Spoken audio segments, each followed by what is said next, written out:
Hello, welcome back to my channel. This is going to be my last monthly update for my baby girl, not baby anymore, toddler, Freya. I have been doing a monthly update about her since she was born. So there is one for literally every month. And now she is 1 year old. This is going to be the last one.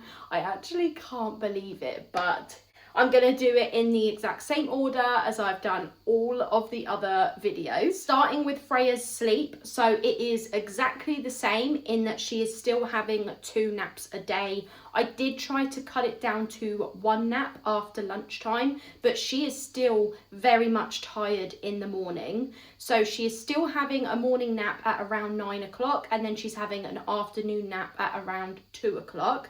And then at night time, she is not going to bed at 7:30 like she was last month. She's now going to bed at 7 o'clock. And on a nursery night, when she's been to nursery that day, she is tired by 6 o'clock. So she's then going to bed at 6 o'clock. Moving on to poop, and she is now in size 4 nappies. Moving on to feeding. So she's still having breakfast at 7 o'clock. She's still having snack at 9. She's still having lunch at 11:30, 12 o'clock. She's still having an afternoon snack at 2 o'clock.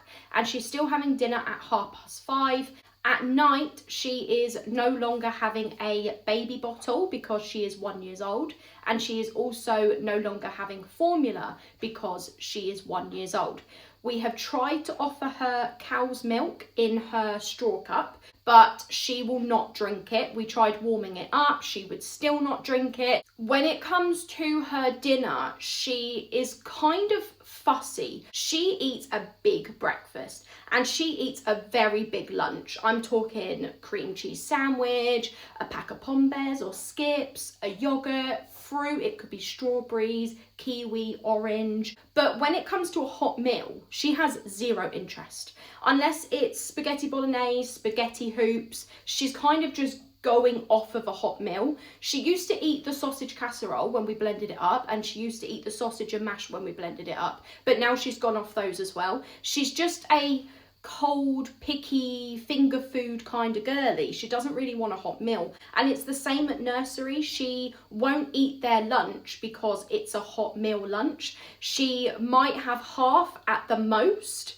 but it'll either be like a little bit or half. And then when she has tea at nursery at 3 o'clock, it's usually at 3 o'clock, it's what she likes, a cream cheese sandwich or a ham roll. It's that cold finger food, picky stuff. She will eat all of it. And then she'll come home and she doesn't want our hot meal for dinner because she doesn't really like a hot meal. So what we're finding is that she's not eating her hot meal dinner, and she won't take the cow's milk cold or warmed up. So she ends up going all the way through the night until breakfast, and I'm talking over 12 hours without eating. And then in the morning she is so hungry. The plan that we've got is on a nursery day when she's having a sandwich or a ham roll, something that we know she's going to eat all of at 3 o'clock for their tea at 3. When she gets home and it's like 5:30 and she doesn't want it, we're just going to give her like spaghetti hoops and toast because she will eat that. And then on a day where she's not been at nursery, like a Thursday and a Friday when me and her are at home together, she has a snack at like 2 o'clock.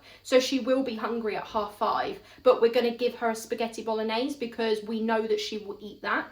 And we always make it for like 2 days so that there's a big enough portion. As for the milk at night, the health visitor has said that it could just be that cow's milk is a very different taste to formula. She does have it with her breakfast, but actually drinking milk on its own, it's a very big difference in taste. Also, when she had a bottle at night, she'd be laid back, she'd be relaxed, comfortable. It was kind of a comfort thing. She didn't have to do a lot of effort in terms of like with a straw cup where she's got to really like suck up.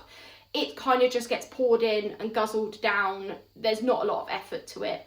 So what she has suggested is actually putting the cow's milk into a baby bottle, because 1 bottle a day, as in nighttime in this situation, isn't going to harm her. If she doesn't want it cold, then warm it up. But if she still doesn't want it, then do it like 2 ounces formula, 2 ounces cow's milk so that it's mixed together and it's not such a big difference in taste. So that is what we are going to be doing going forward. Moving on to the health section, and last month when Freya was 11 months old, she weighed £16.12. Now a month later at 1 year old, she's actually dropped. She now weighs £16.4. She was unwell for quite a while. She had a runny nose, a cough, and then 1 to 2 weeks later, she wasn't eating properly, diarrhea. So the health visitor was like, to be honest, I think she's just lost weight because she's not well and she's not eating properly and she's having diarrhea, so everything she eats is just coming out of her. But on her red book, on the kind of growth chart, she hadn't dropped enough that it was even a concern anyway. They said normally after 1 year old, parents don't get their children weighed anymore because it isn't really necessary. But given that she did a drop in weight, she did suggest that I go in June so that I can just see that she has put some weight back on. She still has 8 teeth, 4 at the top, 4 at the bottom, but I think there are 2 more coming in at the bottom, either side of the 4 that are already there. Moving on to her development, and last month when Freya was 11 months old, she was only taking like 6 steps, 10 steps maximum. Now she will walk all the way down our hallway. It takes her like 22 steps, but she does it like all in one go. No dropping to the floor, no falling over. She can do it all in one go. She's mostly basically walking now. We took her to Clark's and got her first ever big girl shoes. She's a size 3E. E means narrow feet. 3 is actually very small because I think their smallest is a 2. These are Freya's big girl shoes. So, so cute. Freya can now point, wave, and she has said her first word. She says ta, but only when she wants to say it, and it's not a t sound, it's more like a d. Moving on to the final section, which is clothing. She is still in size 6 to 9 month clothes. And as for shoes, she is now obviously in big girl shoes. So she is a size 3E at Clark's, which I've already said. So E is for narrow feet. But any other shop where they don't have the whole E, G, whatever other letters there are at Clark's, she would just be like a normal size 3. That is the final monthly update for my daughter Freya, who is now 1 year old. That is the end of the video. Thank you for watching. I'll see you in the next one. Bye.